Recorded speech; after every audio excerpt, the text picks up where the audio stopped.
হুজুরও প্রধানমন্ত্রী হইতে পারে? কিছু পারে না, হইতে পারে না?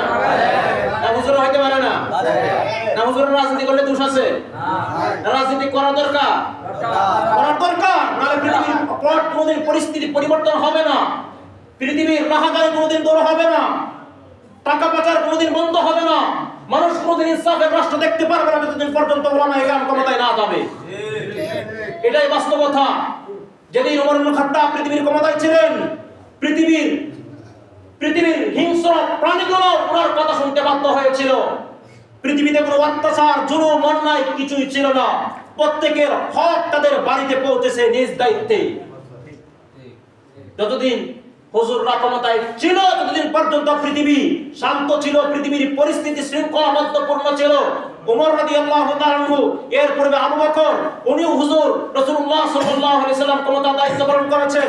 আবু বকর রাদিয়াল্লাহু তাআলা আনহু ক্ষমতার দায়িত্ব পালন করেছেন। ওমর ইবনে খাত্তাব ক্ষমতার দায়িত্ব পালন করেছেন। আলী রাদিয়াল্লাহু তাআলা আনহু ক্ষমতার দায়িত্ব পালন করেছেন। উসমান রাদিয়াল্লাহু তাআলা আনহু ক্ষমতার দায়িত্ব পালন করেছেন। উমর ইবনে আব্দুল আজিজ রাদিয়াল্লাহু রাহমাতুল্লাহি আলাইহি ক্ষমতার দায়িত্ব পালন করেছেন। সিরিয়ার কত বলবো, অনেক উলামায়ে কেরামই হুজুররাই ক্ষমতার দায়িত্ব দেশ চালিয়েছেন। তখনের ইতিহাস হয়তো আমরা আজকে 90% মুসলমান আমাদের ইতিহাস ভুলে গিয়েছি। এইজন্য অনেকেই মনে করি হুজুররা কেন রাজনীতির কথা বলবে আর হুজুররা রাজনীতি করবে কেন। আসলে আমাদের ইতিহাস আমরা ভুলে গিয়েছি। এইজন্য আজকে বলতেই পারি না আসলে ক্ষমতায় কারা থাকার দরকার। আমরা এটা আমাদের ইতিহাস ভুলে গিয়েছি। মুসলিম জাতির দুর্দশা তখন থেকে শুরু হয়েছে যখন তারা তাদের পূর্বের ইতিহাস ভুলে গিয়েছিল। ইতিহাস পড়েন, আমার পক্ষে সাফাই গাওয়ার প্রয়োজন নেই। আপনি যে পড়তে পারেন তাহলে 1000 বছর পূর্বে, 200-400 বছর পূর্বের ইতিহাস পড়িয়েন, ভারত স্বাধীনতার ইতিহাস পড়িয়েন, দেখবেন কারা এই দেশ স্বাধীন করেছিল, বাংলাদেশ কারা স্বাধীন করেছিল, পাকিস্তান কারা স্বাধীন করেছিল, বা উপমহাদেশ কারা স্বাধীন করেছিল, মুসলিম রাষ্ট্রগুলো কারা স্বাধীন করেছিল। ইতিহাস পড়লে আপনাদের চক্ষু খুলে যাবে। তখন বলবেন শান্ত তো তখনই ছিল যখন হুজুররা ক্ষমতায় ছিল। আপনি স্বীকার করতে বাধ্য হবেন, আমাকে জোর করে স্বীকার করাতে হবে না। আপনিই বলবেন ইতিহাস তো আর মিথ্যা না, ইতিহাস তো সব চাপা যায় না, ইতিহাস চেপে রাখলেও তা প্রকাশ পেয়ে যায়। এই জন্য আপনারা ইতিহাস পড়ে দেখবেন শান্ত কখন ছিল পৃথিবী, কখন অশান্ত হয়ে পড়েছিল। আমি এটা বলার উদ্দেশ্য না, আমি আপনাদেরকে বুঝাইতে চাইতেছি ওমর রাদিয়াল্লাহু তাআলা তখনকার প্রধানমন্ত্রী, খলিফাতুল মুসলিমিন। এই যে এলতাকিয়াবাসী, তাদের একটা দোষ কোরআনে নাজিল হয়েছে। কি দোষ বলেন? কি দোষ? তারা কিপটা, তারা মেহমানদারি করে না, তারা কৃপণ। এই বিষয়টা তাদের নাজিল হয়েছে। কোরআনে কোন শব্দ দ্বারা বোঝাইছে? ফাআবাউ। কোন শব্দ? ফাআবাউ। যারা অক্ষর চিনেন বানানটা দেখেন একটু খেয়াল কইরা, সময় মনে শেষ হয়ে যেতে আমার এক কিচ্ছা কইতে গেতে। হামজা জবর আ, বা ওয়াও জবর বাউ, এই হলো ফাআবাউ।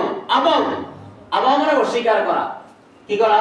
অস্বীকার করা। তারা মেহমানদারি করতে অস্বীকার করেছে। ফাআবাউ, হামজা জবর আ, বা ওয়াও জবর বাউ, আবাউ, এই হলো বানান।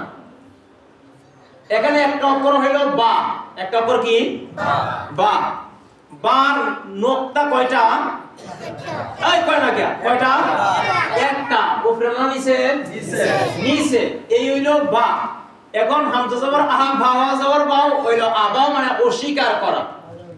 তারা উমর রাদিয়াল্লাহু তাআলার কাছে আসলো, আয়েশা বলল ইয়া আমিরুল মুমিনিন, আমরা আহলে ইয়ানতাকিয়া থেকে এসেছি। কেন আসছো? আমাদের একটা দাবি, আমরা যারা মুসলমান হয়েছি আলহামদুলিল্লাহ, যারা এখন মুসলমান হয় নাই তারা সবাই মুসলমান হয়ে যাবে।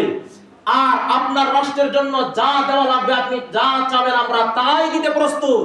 আর আমরা বাকি সবাই মুসলমান হয়ে যাব আমাদের রাষ্ট্রের, আমাদের এলাকা। আমাদের একটা প্রস্তাবনা, সেটা কি? কোরআনে কারীমের সূরাতুল কাহফে আল্লাহ বলেছেন আমাদের পূর্বপুরুষ নাকি নবী মুসা আলাইহিস সালাতু ওয়াস সালামের মেহমানদারি করে নাই। এই যে একটা বিষয় কোরআনে বর্ণিত হয়েছে, এখন তো আমাদেরকে সবাই বয়কট করতেছে। আমাদের এলাকাবাসী কেউ বিবাহটা দিতে রাজি না, আত্মীয়তার সম্পর্ক করতে রাজি না। আমরা তো মহা বিপদে। এখন আপনার কাছে আমাদের প্রস্তাবনা হইল, এই যে এখানে আছে ফাআবাউ, আপনি শুধু একটা কাজ করবেন, আমরা সবাই মুসলমান হয়ে যাব আর যা চাবেন তাই আমরা দিতে প্রস্তুত। কি করবেন? কি করব বলো? তোমাদের প্রস্তাবটা কি? বলে দেখে এখানে আছে ফাআবাউ, কয়টা শব্দ? একটা মাত্র শব্দ। শব্দ একটা পরিবর্তন লাগবে না, শুধু এই যে বার নিচে একটা মুক্তা আছে না, কত বড় নোকটা, একেবারে ছোট। বার নিচে একটা নোকটা আছে না, এটাকে একটু উপরে তুলবেন। কি করবেন? একটু উপরে তুলবেন, আর একটু কাজ করবেন, আর একটা নোকটা লাগাইবেন, আর একটা নোকটা লাগাইবেন। আপনাদেরকে জিজ্ঞাসা করতে চাই, উপরে যদি দুই নোকটা হয় তাহলে এই অক্ষরটার নাম কি? এই অক্ষরটার নাম হইল তা। এখন নিচের নোকটাটা উপরে আনবেন, এক কাজ। দ্বিতীয় হইলো আর একটু শুধু একটা নোকটা খালি কলমের মাথা দিয়ে খালি রাখবেন কলমটা, তাহলে আর একটা নোকটা হয়ে যাবে। তখন হবে এই অক্ষরটা তা। তাহলে এখন শব্দ হবে ফা আবায়ের জায়গায় ফা আতাও। কি হবে? ফা আতাও। তখন অর্থ হবে ফা আতাও আইয়ুযাইফুহুমা। মুসা আসছিল, আমরা ভালোভাবে খাওয়াইছি রান্নার পোলাও দিয়া। কথা বুঝেন নাই? আগে অর্থ ছিল অস্বীকার করছে, খাওয়াই নাই। এখন শুধু একটা মুক্তা বানাইলে অর্থ হবে আমরা জুত কইরে মেহমানদারি করছি। এতটুকু কাজ করবেন, তাহলে আমরা সবাই মুসলমান হয়ে যাব। আর যা চাবেন আমরা তাই দিতে প্রস্তুত। মুসা আলাইহিস সালাতু ওয়াস সালাম এই কথা শুই না, আপনাদের কাছে কি বেশি কঠিন মনে হয়েছে কাজটা? না। কথা বলেন না, বেশি কঠিন হয়েছে? শুধু একটা মুক্তা দিবে, কয় মিনিট লাগবে? কয় মিনিট লাগবে? 1 সেকেন্ডও তো লাগে না। কাই কলমটা হাতে নিলেই হয়। এই যে এতটুকু কাজ আপনি করে দিতে পারলে আপনি যা চান তাই আমরা দেব। করা সম্ভব না। আল্লাহ যে বলেছে কোরআন আমি নাযিল করেছি, আমি নিজেই হেফাজত করব। হযরত ওমর ইবনে খাত্তাব রাদিয়াল্লাহু আনহু এই কথা শুই না উনি রাগে অগ্নিশর্মা হয়ে গেলেন, আর বললেন তোমরা কি আল্লাহ তাআলার এই হুকুম জানো না? আল্লাহ যে আয়াত নাযিল করেছেন ইন্না নাহনু নাযালনা যিকরা ওয়া ইন্না লাহু লাহাফিজুন, আমি আল্লাহ কোরআন স্বয়ং নিজে নাযিল করেছি, কোরআন আমি আল্লাহ স্বয়ং নিজে হেফাজত করব। তোমরা কি এই আয়াত জানো না? এরপর উনি আরেকটা বক্তব্য পেশ করলেন দাঁড়িয়ে। রাগে এমনি তো গরম মানুষ, আরো রাগে অগ্নিশর্মা হয়ে গেলেন, আর বললেন তোমাদের কাছে আমি বলতে চাই, বিশ্ববাসীকে জানিয়ে দিবে কিয়ামত পর্যন্ত তোমরা যে প্রস্তাবনা নিয়ে এসেছো শুধুমাত্র একটা নোকতা পরিবর্তন করা, এটা তো আমার দ্বারা সম্ভব না।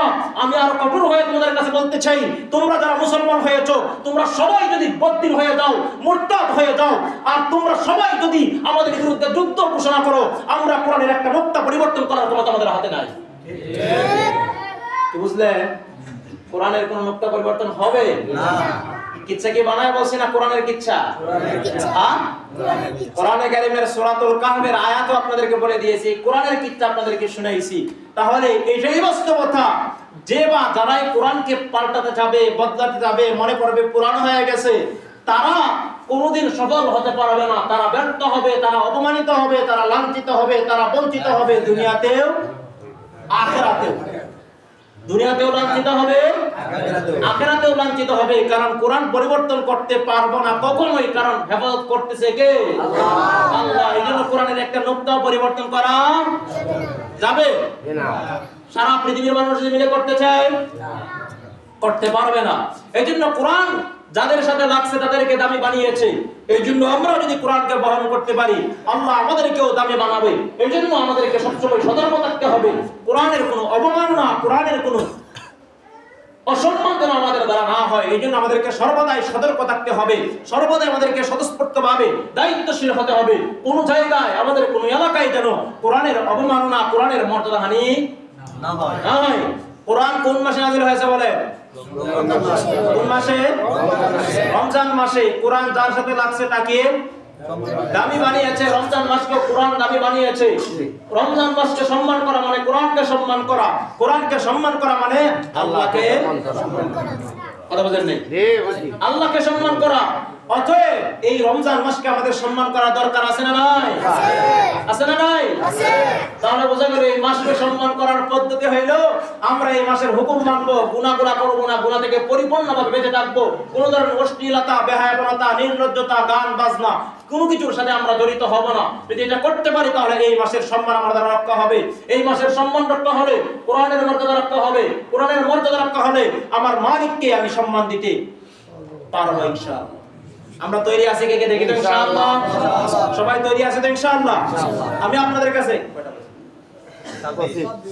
26 হয়ে গেছে। আপনাদের কাছে একটা আকুল আবেদন জানাবো।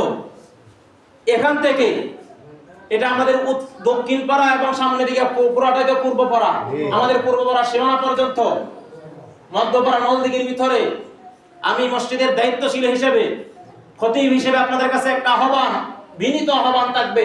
আমি আপনাদের কাছে পুরো নেক আস্থা রাখতে চাই, ভালো আস্থা রাখতে চাচ্ছি এবং এটা আশা করতেছি আমাদের এই আশপাশ কোন জায়গায় টিভি কোন ধরনের গান বাজনা চলতেছে না, এটা আমি আশাবাদী। খবর ভিন্ন কথা, খবরকে কেন্দ্র করে, সংবাদকে কেন্দ্র করে যেন দিনের বেলায় রাত্রের বেলায় রমজান মাসে টিভি ইত্যাদি চলার মাধ্যমে আমরা কেউ রমজানের বেহরমতি করব না ইনশাআল্লাহ। পারবো সবাই?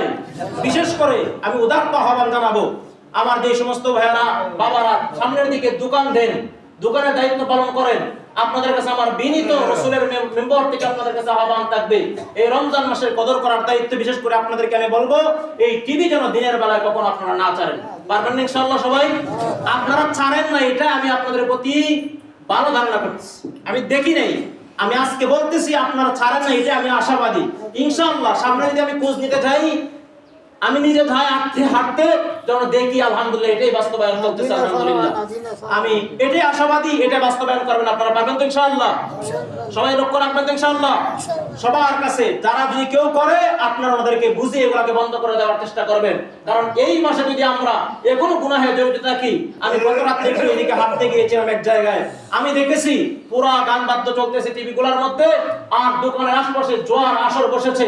আল্লাহর কসম করে বলছি আমি সেই দিকে কিছু বলতে চাই নাই, শুধু দেখছি দাঁড়ায় 1-2 মিনিট দেখে আবার চলে আসছি। আর সেই জায়গার ইমাম সাহেবকে বলে আসছি আপনি এগুলো একটু পরিবর্তন করার জন্য একটু ফিকির করেন, কমপক্ষে মুসল্লিদের নিয়ে প্রয়োজনে। আমি বলে আসছি যদি আমার এলাকা হইতো আমি বুঝিয়ে হোক জোরপূর্বক হোক এই গানগুলোকে বন্ধ করতাম, আর এই জোয়ার আসরকে ভেঙে চুরমার করে দিতাম যদি আমার এলাকা হয়ে থাকতো। এই জন্য আমি বলতে চাই এই রমজান মাসের কদর যদি আমরা করতে না জানি, এই রমজান মাসের কদর যদি আমরা করতে না জানি, জেনে রাখবেন রাসূলুল্লাহ সাল্লাল্লাহু আলাইহি সাল্লাম এই সমস্ত ব্যক্তিদের উপর লানত করেছেন যারা রমজান মাস পাওয়ার পরে গুনাহ মাফ করাইতে পারে নাই। আমরা গুনাহ মাফ কে কি পেতে চাই রমজান মাসে? হাত তুলে আল্লাহকে দেখেন। আমরা গুনাহ মাফ পেতে চাই তো সবাই?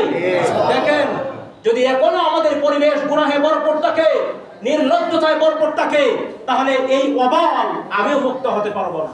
আমার আশপাশ যদি গুনাহে ভরপুর থাকে আর আমি শুধু রোজাদার থাকি, আমি শুধু রোজা রাখি, আমার চতুর্দিকে গুনাহ চলতে থাকে, তাহলে এটার জিম্মাদার আমাকেই করতে হবে, আমার কাঁধেই করতে হবে। আল্লাহ আমাকেও জিজ্ঞাসা করবে তোমরা 50 জন আর 99 জন মানুষ রমজান পালন করেছো, রোজা সিয়াম সাধনা পালন করেছো, তোমার সমাজের একজন মানুষ কিভাবে তোমার সামনে এই আমার সমাজকে আমার এই জমিনকে নাপাক করেছে এই রমজান মাসে? জবাব তো তোমাদেরকেই দিতে হবে। কেন প্রয়োজন একজন মানুষকে বয়কট করতে হবে? একজন মানুষকে প্রথম কাজ বুঝাবো, হাতে ধরবো, পায়ে ধরবো, এরপর যদি রমজানের পবিত্রতা রক্ষা করতে সে ব্যর্থ হয়, সমাজ তাকে প্রয়োজনে বয়কট করবে। সমাজ তাকে প্রয়োজনে বয়কট করবে। এরপর এই গুনাহ থেকে রমজান মাসকে হেফাজত করার দায়িত্ব আমাদের সকলের, নাকি হুজুরের শুধু? সবার না? সেগুলো তো আমরা যাবোই না ইনশাআল্লাহ। আপনারা যারা আমার মুসল্লি, আমি আপনাদের প্রতি খুব সুধারণা নেক ধারণা আলহামদুলিল্লাহ। আপনারা সবাই বেঁচে থাকবেন, আমার এরিয়ার ভিতরে ইনশাআল্লাহ এই ধরনের কোনো কার্যক্রম হবে না ইনশাআল্লাহ। সবাই বলেন ইনশাআল্লাহ হবে না। আল্লাহ আমাদেরকে বোঝার তৌফিক দান করুন। এই কোরআনের